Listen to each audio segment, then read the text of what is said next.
On all things film. My name is Lewis, and I'm joined today with Kyle. Hello. Hello, and Gonzalo. Hey, how we doing?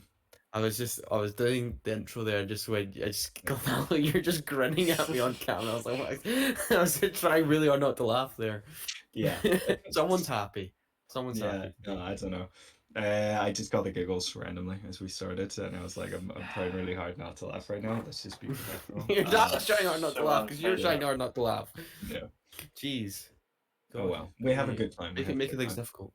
Yeah. Always. You're looking very formal today with your white shirt. Yeah, it's the least like heavy thing that I have because it's linen and it's really fucking hot out today. So I'm just Mm. trying my best to not die. Like I'm wearing shorts and sandals at the moment. So yeah, it's Okay. gonna be a Okay. bad summer. It's gonna be a bad summer. I don't know what Kyle's wearing below his t-shirt. No, He shush, shush, shush, shush, Nothing. shush, shush, shush. That's just gonna be He weird. lost the Don't make bet, it weird. maybe. It's How warm, you guys doing anyway? okay? How you guys doing? How you guys doing anyway? It's sweating, mate. It's like 2 days of Sweating, actual sunshine in sweating. Scotland. I don't like it. Yeah. Yes. Not It's used not to even it. that sunny. Usually the sun would be coming in for me from here, but anyway. Yes, let's on Yeah. today's Hmm. on today's show, because I keep my promises some of the time when we do this show. We're going to be talking about some of our favorite films so far this year. We're halfway through the calendar year, and so we thought we'd kind of at this checkpoint look back and see what's been our favorites of the year so far. What is so funny, Gonzalo? Why are you laughing? No, I was just remembering that I've seen one movie this year. Yeah. Well, this will be yeah. the Lewis and Kyle show today with Paolo Gonzalo's talking about that occasional one film that he's comments. seen. Yeah. Yeah, my girlfriend Got was really sending me right for the... one film in 6 months. Yeah, in Gonzalo? And cinemas. it's I mean, it's I've seen more Oppenheimer. It's not films. even this year. I've seen more films, just not in cinemas. Like, I got to watch Interview with a Vampire for the first time this year. That's a really good film. It's just, Yeah, it came okay. out Mhm. like a long ass time ago. Yeah, like Yeah. 30 years ago or whatever. Yeah, better get mine. Also, Well, hopefully, when we do this again at the end of Spain the year, gets you will have films seen really late films. compared to other countries, as Gonzalo has just demonstrated. about 10 to 40 years, depends, honestly. Yeah. But also we have a review for the Bikeriders, new Tom Hardy, Austin Butler, and Jodie Comer film, which I will guess I'll just get underway with now because Yeah. Kyle, you missed it, didn't you? You never got a chance to see it this weekend. I had booked it, and then a pal came over, and we ended up just chatting, had a couple of drinks, and I then was like, I felt I was meant to be doing something tonight. Oh, that's And it didn't occur to me until Lewis texted me saying, "Oh, I'm just gonna go Yeah. see the Bikeriders," and I went, "Shit." right. That's I had what tickets. that was what was lingering in the back of my head because I wasn't going with anybody, so I'm like, I was the Mhm. only one that was like reliant on myself, so I just completely Mhm. forgot. So yeah, That's I've You sadly not seen it. silly, I know, silly man. Anyway, okay, so the Bikeriders was written and directed by Jeff Nichols, and so the Bikeriders is actually loosely based off a photo book of the same name, and the film is framed within these two sets of interviews, one in 1965 and 1973, by the book's creator Danny Lyon, who is here played by Mike Faist, who most recently was in Challengers, and so he interviews Kathy, who's Jodie Comer here, who's the wife of Benny, who's Austin Butler, the guy, the one of the biggest stars in the world right now. And he's one of the most revered members of this Indiana-based motorcycle gang called the Vandals, right? And so within this 8-year time span, we sort of witness like the fraught relationship that this group kind of imposes on Kathy and Benny, and how the leader of the Vandals, Johnny, who's Tom Hardy here, has sort of a tight grasp on Benny's like very being and his desires and who he is as a person. So now, obviously, going into this, I think I've heard a lot of people say this is a very different film to what they were kind of expecting. And I think I saw one trailer of this ages ago, and I don't. The only thing I took away from it, I don't know if you remember, this was actually meant to come out like autumn last year, and it got delayed because of the strikes. And so I kind of forgot that it was the trailer I'd seen, so I didn't really know what I was in for. So maybe the trailer itself does market something else, because maybe people were expecting like a really, it is Goodfellas inspired in terms of the way this is sort of constructed, with sort of like a sort of narration looking back on the sort of the prime time of this motorcycle group. And I guess they kind of have all those classic needle drops that Scorsese does. but I think there's more influence from something like Easy Rider here than something like a tough, gritty gang film. Then maybe that's what people were expecting, because it's really not. What this film is like I said, it's a story about sort of Benny in the middle of it, who's very James Dean, really smoldering cool guy. I mean, I say James Dean, James Dean Rebel inspired without a Austin cause. Butler performance. Yeah. Who is a rebel. He's someone who doesn't even have a job. All he cares about is riding bikes. That's all he wants to do, is be free. He doesn't really care about any even politics within the gang, really, or situations with his wife. He just wants to ride a bike, and he doesn't really care about what anyone else thinks. And Kathy even mentions that's why Johnny, the leader of the gang, admires him so much, is because he doesn't care what anyone thinks, where Johnny does. Johnny does care about his reputation and what people think of him, and that's why he's always putting this very tough, unbeatable persona. And so he admires sort of the carefree attitude of Benny, and sort of he has this, like I say, this tight grasp on Benny, and it's about sort of the relationships between these three people. And Kathy doesn't really want him to be a part of this gang sort of as the years goes on anymore. She feels it's detracting from their marriage, and whereas Johnny sees him as sort of an heir to the leader of the gang sort of thing.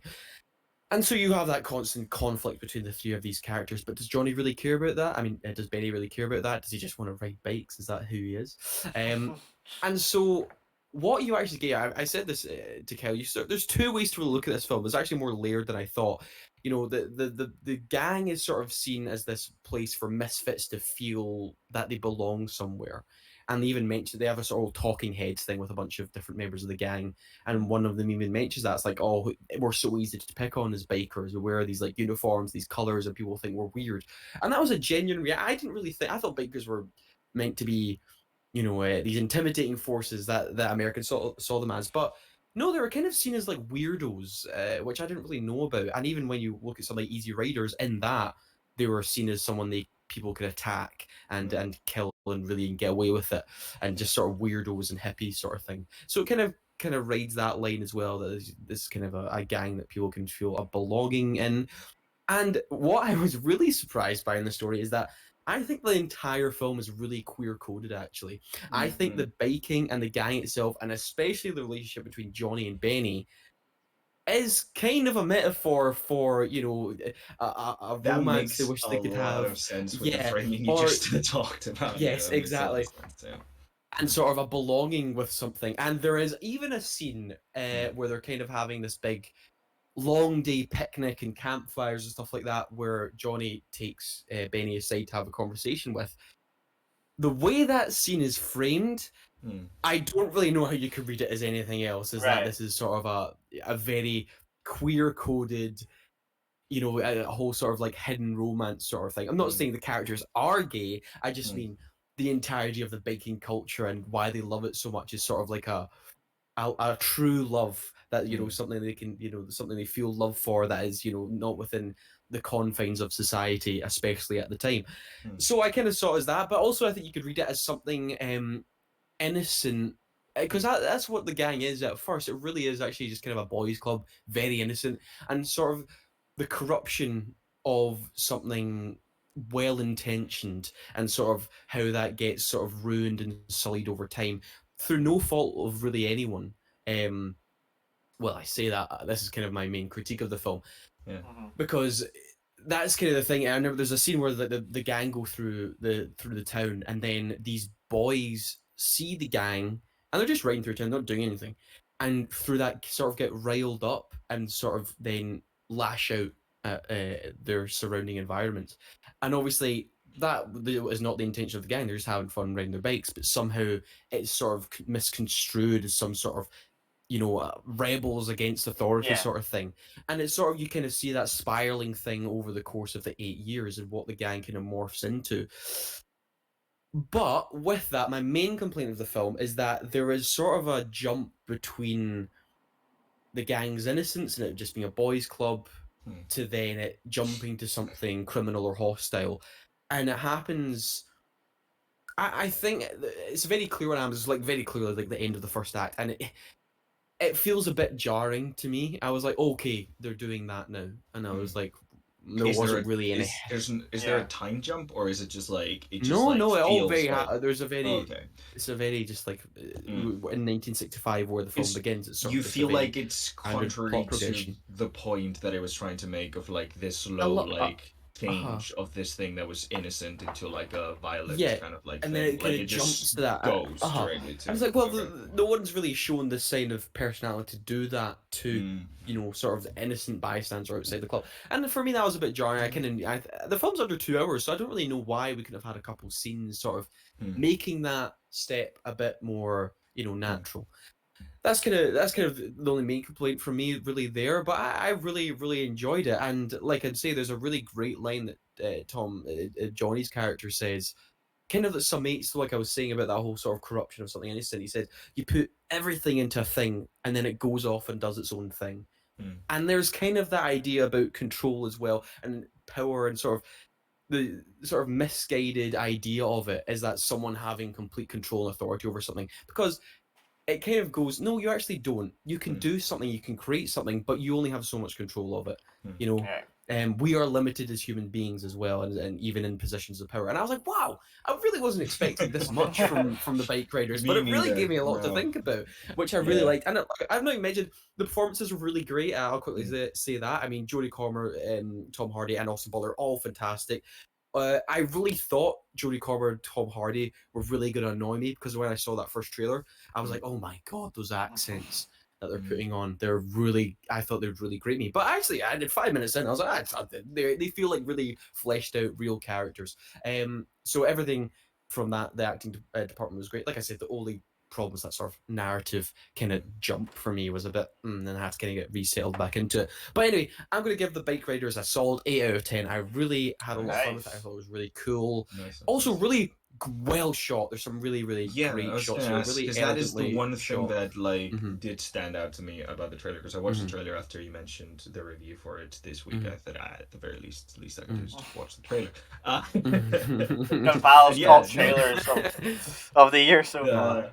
No, it Yes. looked interestingly shot. Like, is there like anything special about the movie? Like any one scene that just like either took your breath away, or you were surprised at how they took the camera, or just There is a really overall great there is a great yeah. there is a great sequence where Benny's kind of riding out and kind of escaping the police. He's just like speeding through traffic lights, and when he reaches sort of these open American fields, you're like, oh, that's gorgeous. And then there's sort of the way that scene kind of ends. I really like that. Like I said, there's that conversation scene between Johnny and Benny in the dark, really well framed, very clearly what they're trying to signpost there with the way that's shot.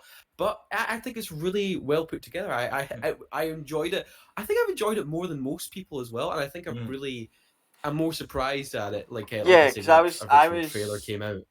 I was saying that to you, Lewis. When we were texting about it, that I'd watched the review and people were saying that it was very different to how they perceived it from the posters, and I was like, I was interested in how you felt about it, just because I know there were some like differences of opinions out there, just on what they thought the film was going to be. Yeah, it's more low key than you think. It's more low key than That's I guess nice. that what it's marketed as. I suppose. Yeah, no, I It's was not a expecting big- like a the gentleman's kind of thing, where it's like all about the mafia monsters kind of thing. So No. yeah, Not this really. actually sounds way just more guys like, loving some bikes, man. They just want to ride their bikes. That's literally all Just it want to ride is. their bikes. yeah. I just want to ride my bike. Yeah. Anyway, Kyle, let's move on. Let's talk about. So, like I was saying, we're halfway through the Yeah. year. Let's look at some of Halfway our through. favorites so far. So, is there any you want to kind of talk about, or anything you want to list off before you kind of go into your major picks? To list off some kind of honorary mentions, Hitman that you reviewed recently, the Netflix Glen Powell Hitman. I watched it last week. Yeah. Amazing film. Really loved that. I need to watch that on Netflix. Yeah, no, it really just cements Glen Powell. It just cements Glen Powell as like one of the acting stars of this generation now. I just see him up there. The way he does his characters, and he's like almost like almost like an audition takes. It's just showing he's just showing so many different little funny characters, and him as like a comedic actor as well. Yeah, he's great. Yeah, it's like a funny situation where he just like warps into different personalities, kind of thing. Yeah, I put that up there on the list. Challengers, I did enjoy that. Like I said, these are kind of the bottom of my top good. I like Challengers. picks. That kind of final few minutes. Mhm. It's just bonkers, but I did Crazy. enjoy it. I think, Yeah. and then the last kind of all my kind of nominees before I get into the kind of the top picks, it has to be Furiosa. Seeing that clip that you shared with us, Lewis, again about the bike change, I'm like, the parachute scene. I love the I parachute. I talked about that in the honestly review. think Remember? I honestly think if I rewatch that film, it's going to go up. It's going to go up in number. Yeah. I think I gave it an Yeah. 8, but I think I could slowly give it a That 9. Yeah. really makes I me saw it twice. like seeing that shot really makes me wish Yeah. that they remade a Waterworld like you were pitching. Well, that's you know that's the kind of Yeah. madness of Oh my it. god. Yeah. And you know, it's just a shame that film made little to no money, and I just can't believe it. And Yeah. Well, I believe maybe Gothal. they had- Gothal. I Where- believe you. If they had translated, not Uh, translated to Spanish, and it was just in blooming, English, and I could just go watch it, maybe I would have seen it. What's his name? Yeah. Hiro Kojima. The Metal Gear goes on. He's seen it about 6 times in IMAX now. The man just loves it. He can't stop. Yeah. But I'm gonna go with my Wait for the first next major game. pick, which Okay. I'm gonna go with Alex Garland's Civil War, Mm. which we kind of talked Nice. about a good few. We can't did remember a whole what it episode. Oh, on it's that, just yeah. been, We did it's a been whole like 2 episode months on since that. that came out. In Yeah. March. Mm-hmm. Yeah, 2 months. Wow. I Yeah, been I like 2 fell in months. love with this film when I saw it in cinemas with you. Mhm. Lewis, we saw it in IMAX, and I was just like, this is incredible. The way Mhm. this film depicts the kind of use of photography in a war setting, and the Mhm. perception of the war, and I mean, what I love about it is what a lot of people hate about it, is that it gives no Mhm. context. Yeah. Like, Yeah. weirdly, that is one of the points of the film that I love more than anything, is that we do Mm. not know. Mm. Because it doesn't allow you to take sides. You can't tell who's Yeah. the... Mhm. Like, and I feel that was, again, is a kind of meant to be your perspective of how these photos from the East are taken. That, like, do you truly know Mm. which side's the right side? Because we don't get given Mm. information that much in the West. And then I just felt that Mm. that was Like the idea taking he was away- going for. Taking away the Like- righteousness of the war, the kind of like idea of like fighting for Exactly. something. It's like you don't fucking know what's happening. You Yeah. just see the Exactly. atrocities. If that's all. you see these war photos, you don't really know Mm. who's on the right side because you don't know the information. And I think that's what Alex Garland was trying to give us with this Civil War. Mm. Is like Mhm. I'm not telling you who's right. Mm. One side can be right, one side might not be right. It's exactly That's like the that. matter. Yeah. Yeah. And There the are- way- There are contextual clues they Mm. sort of give you, and there's one kind of hint where I was like, well, I think I know what he's basing this off. If you if Yes, you know yes. the scene where they talk about a third term sort of thing, I was like, right, I Mhm. guess I know Well, no, what's being what you're talking about here. I always thought that was Mm. because when we discussed that, Mhm. I always thought that was like the war term sort of thing where Oh. in terms could of a be that. war, Also, it that's- could be in that terms you know of that's that. where I'm Yes. like kind of think Mhm. you know Mm. because in certain times, especially during the Second World War, I can't remember who it Mm. was, stayed on for a term just because of the war scenario. Yes. But yeah, I know Mhm. that film just visually is just absolutely breathtaking. The way that Really well it shot. does this really Mhm. beautiful kind of moment where anytime a photo's taken, it just a moment of silence and then the frame of Mm. whatever photo has been Yeah. taken. Plus the sound design, every Mm. single like one shot of a You bullet mentioned the felt sound design, so like honestly, powerful so good. in that movie. So And good, then the yeah. performances, Kirsten Dunst, just incredible as this kind of veteran war photographer. And then you've got, Mhm. and the name's just escaped me, of the younger girl who will obviously Kaylee see Spenny. later. Kaylee Kaylee Spenny. Spenny, Yes. who's this young kind of rookie trying to get into it, and then you've got the kind of Mm. reporter who wants to get the one kind of phrase from the president, and just all this, and then Jesse Pullman coming up and giving a fantastic, really scary performance. Yeah, great. And it's just great. Yeah. there's so Love many that scene. little scenes in this film where there's a really great one where they're firing at this guy and like, how do you know they're enemy? I'm like, well, I don't. I just know they're shooting at me, so I'm going to shoot back. And it's like, this is kind of terrifying in a sense. No, I really love that film. I think everybody was really harsh on it for not giving context. That was very much a film that I think But it was was a also a weird case. thing, It was yeah. also a case of like Mm. people expecting something different. It was also a Mm. case of a polarized audience wanting a film about how they are right about politics and not Yeah. getting Mm. that and getting very frustrated about that.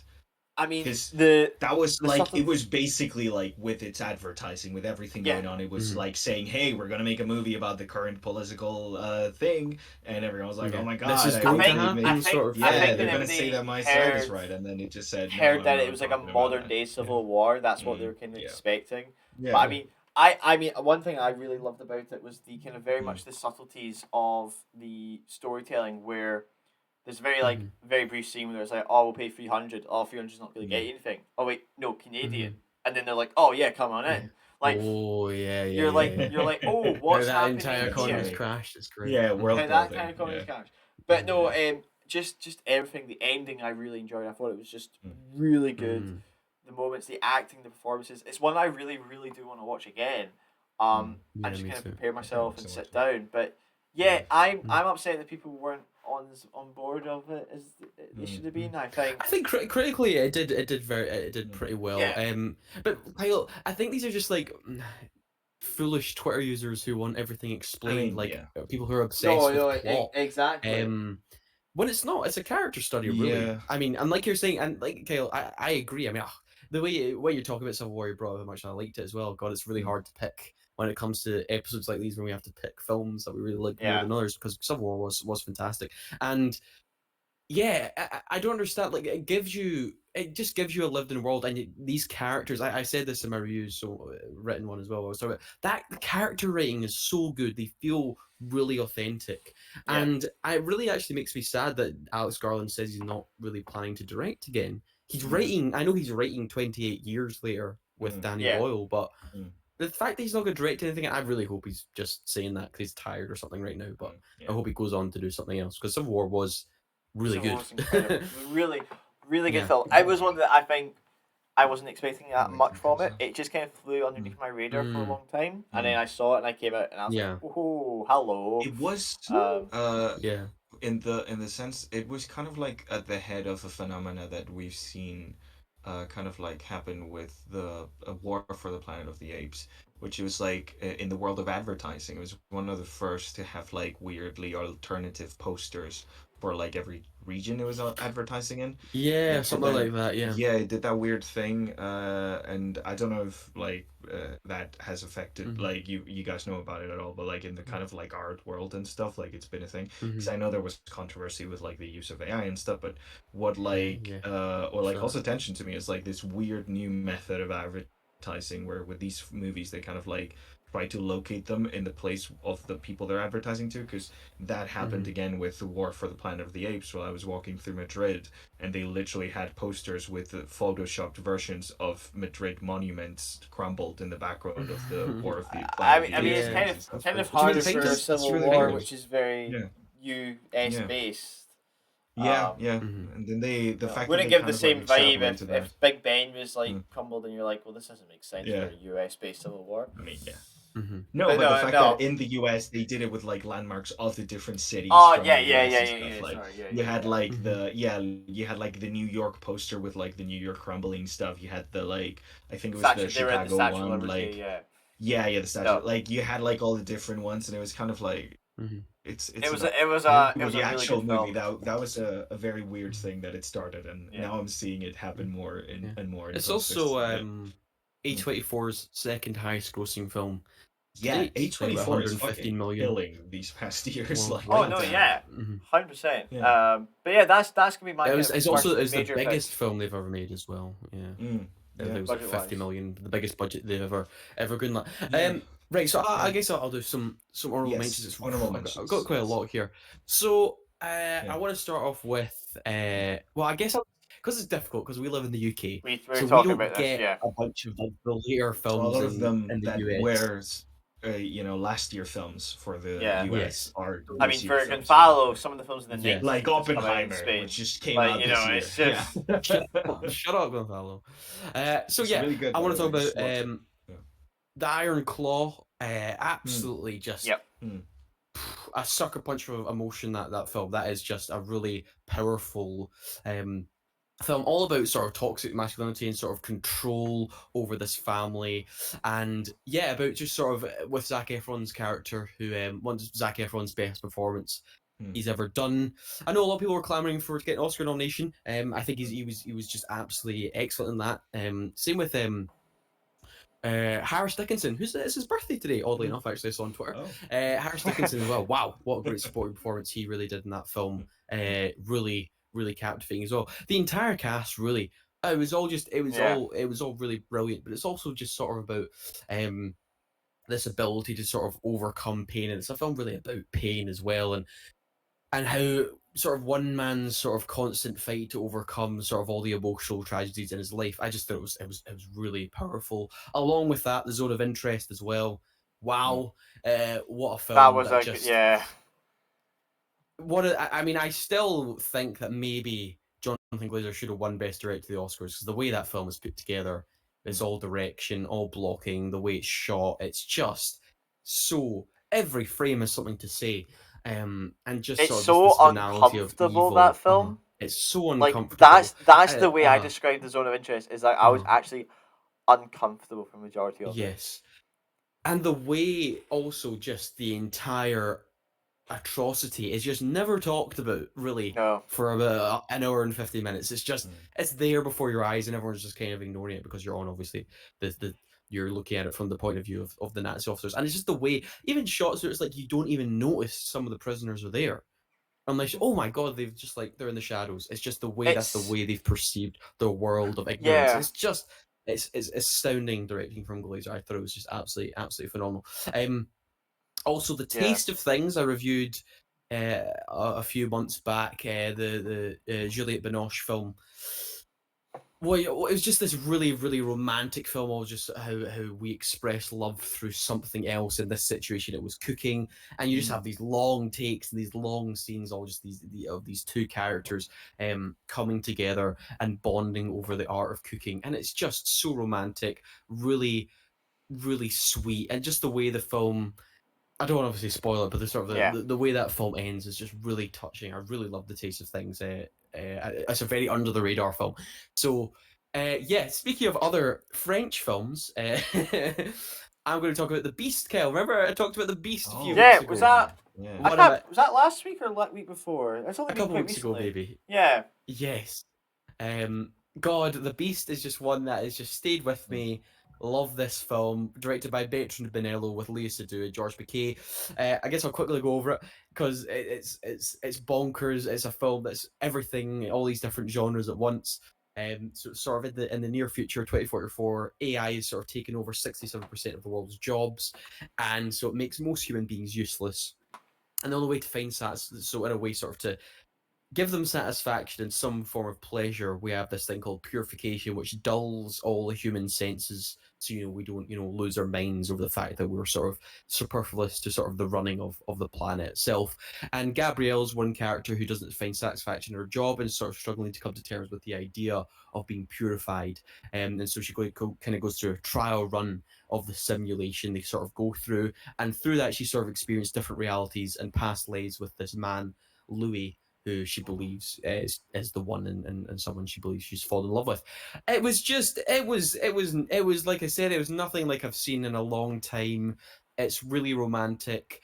I said it's sort of like The Age of Innocence meets a David Lynch film in the last hour. Yeah. It's multiple different genres. It's so well put together and edited. You're sort of jumping through all these three different time periods, and yet, like I say at the start, it's a very dense film. It's one where you look at it and you're like, what is going on? But it's one where answers are sort of given to you eventually over time. The sort of relationships, the different versions of Louis and Gabrielle are also fascinating, how they all come together. And it's really thrilling and scary as well. It's one, when I keep going to all those Lynch things, like late David Lynch films like Inland Empire, or Twin Peaks The Return, even using like digital photography with like laptops and stuff with this weird fortune teller. It's just really tense, that hour. I always go on about it, but yeah. But it also is saying, it has this whole big greater question about what our place in the world will eventually be when AI sort of becomes more predominant in our society. And obviously we've had AI films talk about AI and have that sort of question about AI taking over, Terminator 2001, all these sort of very iconic films. But this is one where it kind of just lays out a very sort of blank, empty world, and it's like, where does that put us now? You know, it has that sort of question while also having this romance, while also having this, you know, very thrilling, weird incel culture analysis as well. It's just, it's everything all at once. It's crazy. I love the Beast, but I can understand why people might be put off by it. But look, find it. It's still playing in UK cinemas. Actually, I think it's must have found an audience here. It didn't even release here. It did, of course, it didn't release in Spain. I'm not surprised. I mean, it might be one that gets subscription streaming kind of release soon. Because I mean, I know some people do. It probably will. Maybe like a Curzon Home Cinema, or maybe even Mubi might get it. I mean, I think Studio Canal made it, so I don't know. Oh, then it's gonna be in Canal Plus here. So yeah. Oh, there you go. Oh, there you go. You have access to it. So yeah, I just absolutely loved it. It's just really a unique film, and I kind of want people. I think people, you're either gonna love or hate it. I think some people will just not get into it at all. But it's so strange. I want kind of everyone to see it. But yeah, Kyle, I know what you and Gonzalo's film is going to be next. So. Well, I thought. Are we? Can we do? Did you? How about we leave that one to last, and then Lewis, we can do our joint one. Yes, I think we've got one that's joint, and then we can end with. You want to do that? Okay. Yeah, we'll leave Gonzalo on edge. Okay. You know, we'll finish with that. Okay, everybody knows. I think the next one we're going to talk about, if I'm right, is going to be Poor Things, Lewis. It's got to be Poor Things. I love Poor Things. Another weird movie. I am just more and more each day. I'm annoyed Mark Ruffalo did not win that supporting actor Oscar.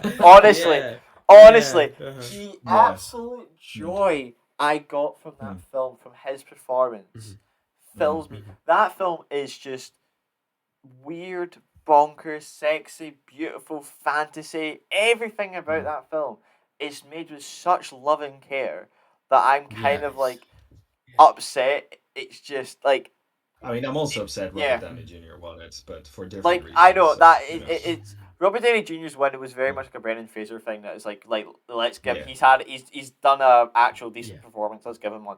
Mark Ruffalo was honestly, you could just see him trying to not break half the time he's filming this. Like, it's genuinely so funny, and it's got one of the best scenes in the entire film. And people know exactly which one it is. The scene in the church. We'll also just say that. The scene in the church. What's his name? Willem Dafoe.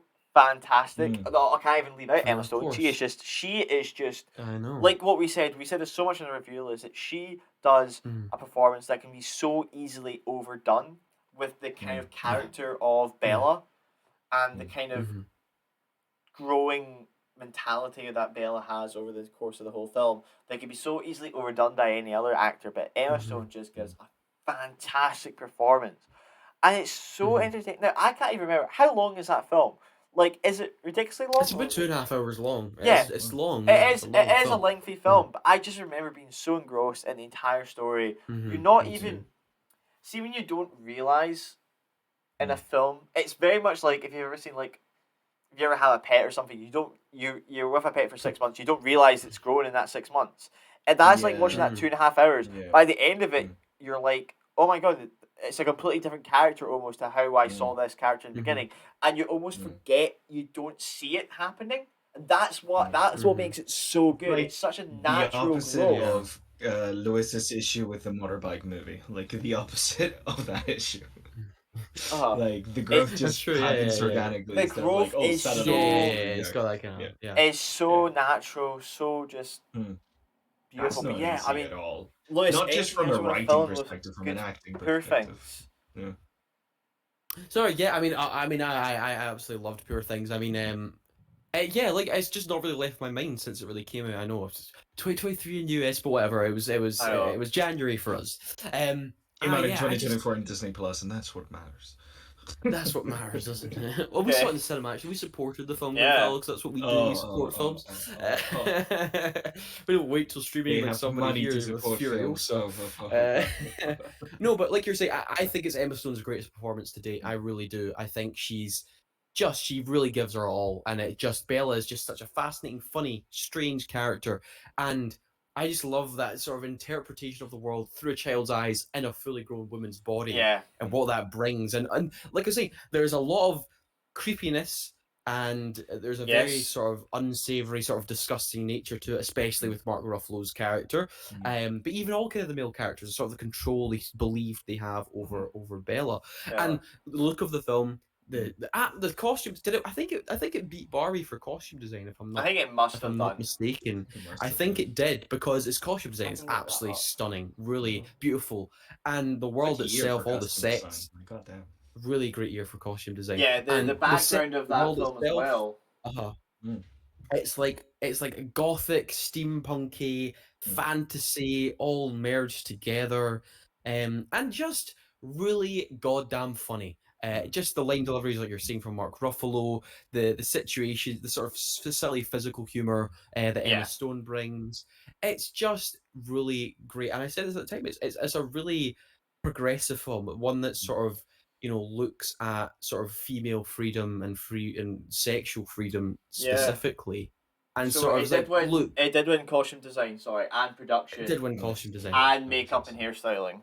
So all things it should win for. Honestly, Yes. Yeah. The production design is one I actually thought Barbie took home, but I think they only won for like song. So yeah, it won in all those and deservedly so for all those aspects of filmmaking. It's a really great feast for the eyes. But I just loved it. I absolutely loved it, and it's made me really stoked for your Ghost's next film, which comes out this Friday, actually. So, great film. But now I know on Disney Plus if you want to watch it. On Disney Plus, everybody, if you want to watch it, absolutely give it a watch. But yeah, so now it's time for Gothal. Do you want to see what your favorite film of the year is so far? Ghostbusters. No, I'm kidding. Dune Part 2. The one of Dune the film. The one reason I wanted this year to even happen in the first place. Yeah, like remember when we end the year and we do that episode where we're talking about like what movies you're looking forward to this year and stuff. That's pretty much the only movie I was looking forward to this year, and Lion King Mufasa. You're a big supporter of those prequels. Of course, I love the Lion King. Yeah, just Lucius' face just went stone cold. I thought his skin was frozen up. No, but yeah, no, I've actually, I will confess, I've actually pirated this movie after watching it in the cinema several times just to rewatch it because. Whoa! You're saying that on air? What the hell? Oh! So good. It's come out on HBO at this point, hasn't it? Yeah, I think it's only on VOD right now. I don't think it's out till next month on HBO Max. Okay. So is it not? You're a criminal. No, I definitely am a criminal. But it was fantastic. Not support that. We do not support. So you wouldn't go to the cinema again to see it? Is what you're saying? I saw it twice in cinemas. I did. I saw it twice in cinemas. Yeah. I saw it with my dad and with my brother. First with my brother, just the two of us. Then I went with my dad to see it for the second time. It was fucking amazing. And then you went. It was incredible. I've got to commit crimes, and that's why Inside Out 2 is surpassed at the box office. Once again, your fault. No, I only pirated once it was off of cinemas because I wanted to see it again. I saw it wasn't in cinemas, so I said, fuck it. Yeah, it was absolutely incredible. Like it was everything I was hoping for and more. We've done a whole episode discussing this film and like a few little things that maybe but like it was a feast for the eyes. Like it's a cinematic experience. Like this is what cinema should feel like. This is what watching a film should feel like. It is like what I wish every blockbuster was. Not just an exhilarating, exciting, kind of like easy to get into adventure, but also like deep, meaningful, philosophical, controversial, absolutely weird in all the best fucking ways. Honestly, I was before the first Villeneuve attempt at Dune came out. I was on the camp that book was going to be basically impossible to adapt, much less in the, what the landscape of film was at that point, with, the biggest budgets going to the superhero adaptations. I never thought this was going to happen. And if there was another Dune adaptation, I was like expecting the worst. The fact that the first movie was as brilliant as it was an absolute miracle. and then the second movie didn't disappoint, but actually exceed my expectations. And holy fuck, like it's I'm happy. Like this year can end now. Like I'm good. We did it. Recently, I did a double bill feature with the two of them, so I got both in 4K. Yeah. So that's what I recently did a double bill, and it honestly just watching both side by side is beautiful in my opinion.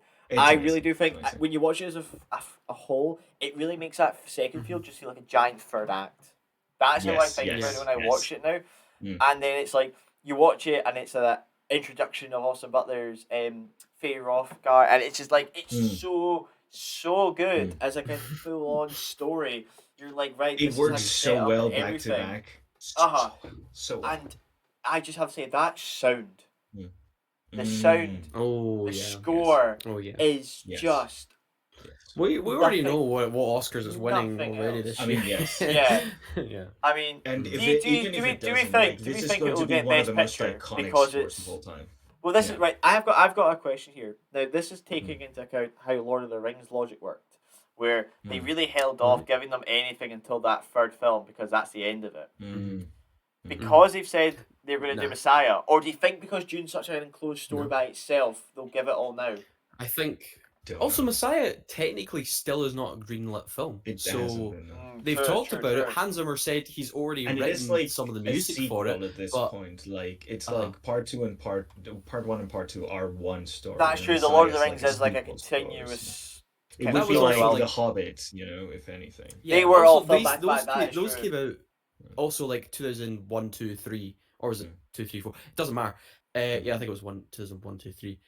Like that was we knew the exact release dates of when they were coming out, and that was kind of like one complete trilogy. Whereas it's been 3 years since the first Dune, so I think they'll sweep it, and I would say like it does a lot. I say it makes some improvements over. I don't say improvements over the story.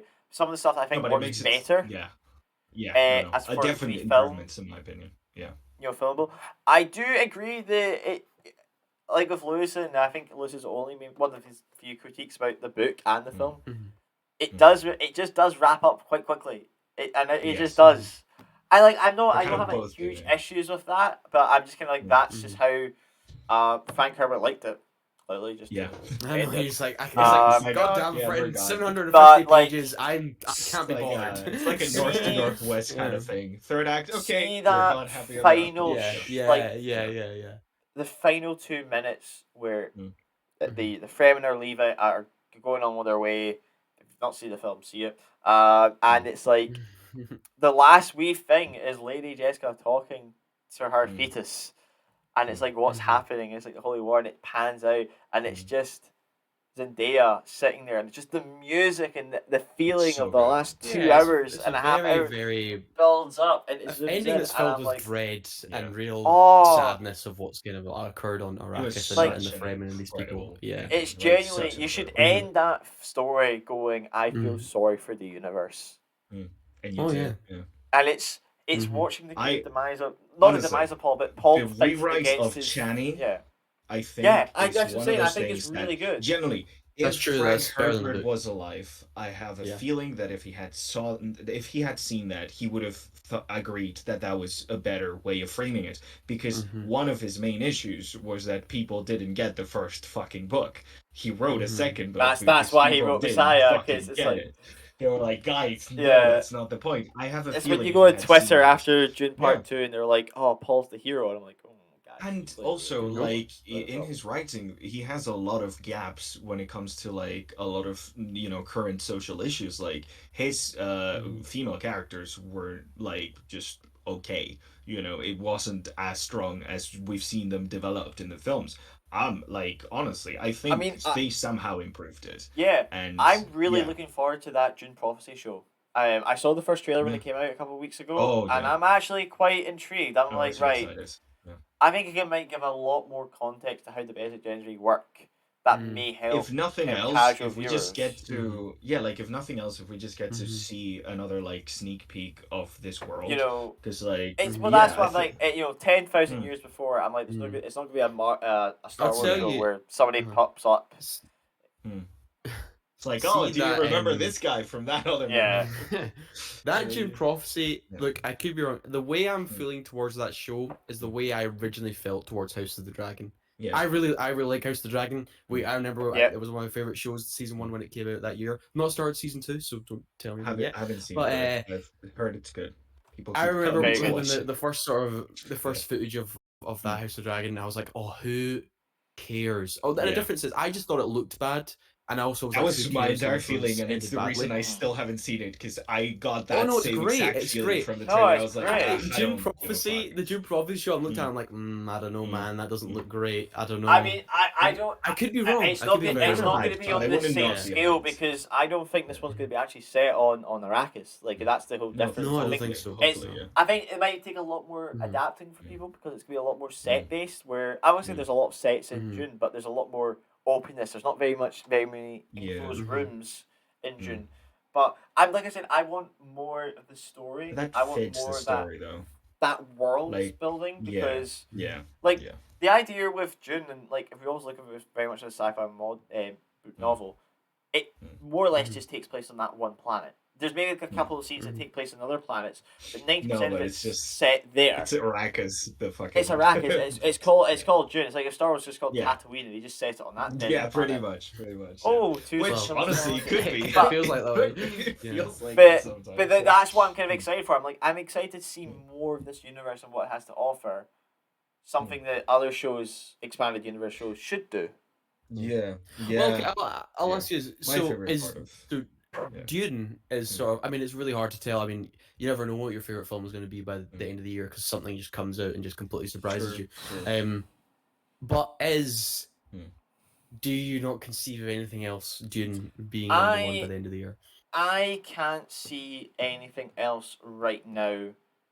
At least That any will- major releases, any Hmm. big Any releases that you know are coming. major you know? releases. Mhm. If I can Mhm. predict films that I'm going to give a 10, I know it's very hard to predict films that are going to give a 10. Nosferatu, I feel could be up there after watching that trailer. That's Because I but then the thing is, I No, think it's fabulous. Dune still, I'm I excited think about Dune that, still yeah. keep that first place because it. Yeah. This is my thing, like with Beyond the Spider-Verse or Across the Spider-Verse. Mm. Now that I've Mhm. seen the full story, I'm even more happy with how Yeah, both parts worked yeah. out. Mhm. Maybe Yeah. Craven the Hunter might swoop in and just steal the top place. Who That's knows? true. That's true. No, but but I don't. there is also what about that you? aspect of like, Yeah. like Dune. When you think don't about know. it, like it's like at this point we kind of like love it in a different way. Like this is why franchise film is exploited. Mhm. Like Mhm. these No, are no, characters that definitely. we've seen before. This is an experience that we've enjoyed before. So paying off that experience with more of what we love, with even better stuff that we didn't know we wanted. Like It's- that is Yeah. hard to fucking top. And this is why like studios keep doing sequels and more sequels and more sequels. It is Because a there real some shame because human if it about wasn't for there's Dune, nothing shameful about it. yeah, Yeah. it would be Mhm. a much more kind of I say more smaller like probably Yeah. Poor Things or Civil War would have probably been my top film of the year. Yeah. If it wasn't for Dune. But Yeah. what about you, Lewis? Do you I think have there's no anything idea. that I just just no. I know Dune's I not don't- I your have no top idea. top film, but is there? No, it's not. Do you think there's any film that Uh, right now, looking at that calendar, could push it? No, I don't know. I do Not not even know. It's- Nosferatu. You know what? I It think tends to might be. just- might just Well, throw it. yeah, but I could watch Nosferatu and be like, oh, it might suck Yeah. in other departments. You know, it might not Mm, live true. up to even the original. Mm. But Venom 3. uh, It's got the horse it venom. usually, Kyle, what it usually, it's always. I think almost every year it kind of tends to be the films that come out of nowhere. Like yeah. Anatomy of a Fall last year for me was up there in my top I'm 3. still, yeah, I'm still yeah, living yeah. off of the high of everything ever all at once. I mean, and the Exactly. last- It's these films the that come out last of few nowhere. years You know? after Sun, Oh, Mass. After Sun came out absolutely nowhere for me. Yeah. Mass as well. Top Gun, like to be fair. is- Top Gun. I mean, that's another thing. That's one of those you expect it to be. For Top me, Gun like, was Mass and surprisingly good. Like I was like I knew it was happening, but I wasn't expecting it to be good in any way. There's You been were a lot expecting it of to be a it. My cash favorite grab, film- So. My favorite film of last year, All of Us Strangers, was one which I Yeah. kind of caught the trailer Just literally happened. once online, saw it at Yeah. the London Film Festival, was like, oh my god. I was completely blown away by Which, something like that. funnily enough, I've it's seen in a always, couple you of never know lists what's going to of- happen in film. And Funnily enough, somebody I've can seen have All a of Us completely different Strangers in a opinion of couple of- that film as well. Oh yeah. Did Tails you not opinion like is it? wrong in all this. Not like He's, it. he's not reviewed No. it on the show, thankfully. Oh. But Lewis, there's a reason there's a criterion of it already, Kyle, after just coming out. I will say, Lewis, Anyway, the same thing that happens to Oh. you guys every single year happens to Americans with All of Us Strangers, because I saw it in an American person's 2024 top list of the year, because it didn't come out there until this year. Yeah, So, I know America got it in a weird way. But look, actually, before we sign off, Kyle, any final dishonorable mentions so far this year? Any film you've really? Oh, are we doing quickly doing worst of the year? Worst cinematic experience. Yeah. Ghostbusters Afterlife, Argyle, The Idea of You, the Anne Hathaway one on Prime, horrific, and of course, Madam Web is a 1 and a 10. Because I just think that film's funny. I think that film, watching that film, you're like, I would have paid so much money to be in the test screenings and watch the executive meetings afterwards. I think that would have been funnier. In that movie is fucking hilarious. Seeing some years where I'm like, it's incredible, because most years I'm like, I know this happens every year, but it's just like, there are some years like this year that I think genuinely some of the best films of the last decade have come out. Maybe in the last kind of 15, 20 years. Like, I just think, like, in terms of filmmaking, in the last couple of years, you've had Top Gun Maverick, you've had Dune Part 2, and even Story, Mass, After Sun. In the last few years, I'm like, some of the worst films have come out.